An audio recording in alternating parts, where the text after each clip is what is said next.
नमस्कार दर्शकों, आवाज़ इंडिया में आपका स्वागत है। केंद्र सरकार की ओर से महाराष्ट्र में मराठी भाषा को अभिजात भाषा का दर्जा दिया गया है, जिसको लेकर शिक्षा मंत्री के साथ ही मराठी भाषा के मंत्री दीपक केसरकर ने बयान देते हुए कहा कि ये दिन खुशी का और बड़ा दिन है। केसरकर ने कहा कि जब भी हम प्रधानमंत्री से मिलते थे उस समय, चाहे मैं रहूं या देवेंद्र फडणवीस एकनाथ शिंदे होते, उस वक्त हम इस बारे में ही बात करते थे। 2 जगहों में मराठी भवन भी बनाने की बातचीत चल रही है। अब जब मराठी भाषा को एक सम्मानित दर्जा मिल गया है तो उसी के साथ मराठी भवन और साहित्यकारों के रहने की सुविधा कराने की हमारी बड़ी योजना है। इस दौरान केसरकर सीधे राज्य के दूसरे उप मुख्यमंत्री अजीत पवार पर कटाक्ष करते हैं।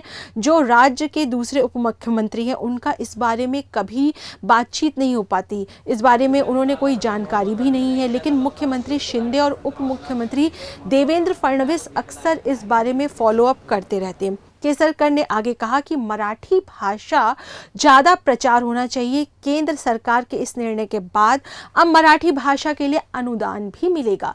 केसरकर यही नहीं रुके, उन्होंने आगे कहा कि हम आगे की व्यवस्था भी करेंगे, हर कार्यालय में मराठी ही बोली जाए, इसका भी प्रयास करेंगे। पहिला फायदा असा होतो की केंद्राकडून ग्रँट सुरू होतात।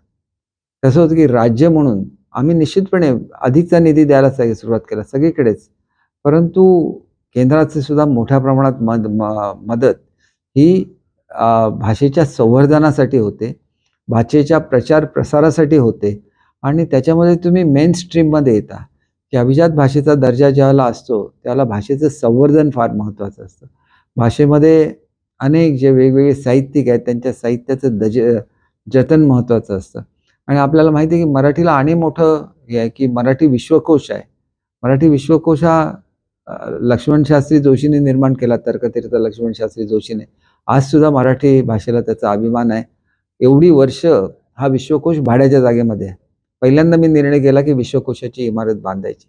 अनेक निर्णय जे मराठी भाषेच्या संदर्भात घेतले, माझी खात्री आहे की मी काय स्वतः साहित्यिक नाही, परंतु आपल्याला दिलेलं काम हे आपण अतिशय प्रामाणिकपणे केलं पाहिजे आणि ते करत असताना मराठी भाषेची सेवा करणं म्हणजे महाराष्ट्राची सेवा करणं हे प्रत्येक जणाचं ब्रीदवाक्य असतं, कारण ती आपली मायबोली आहे आणि मायबोलीचा अभिमान असला पाहिजे आणि ती आज मायबोली सर्वोच्च पदावर जाते, याचा आम्हाला सगळ्यांनाच सार्थ अभिमान आहे।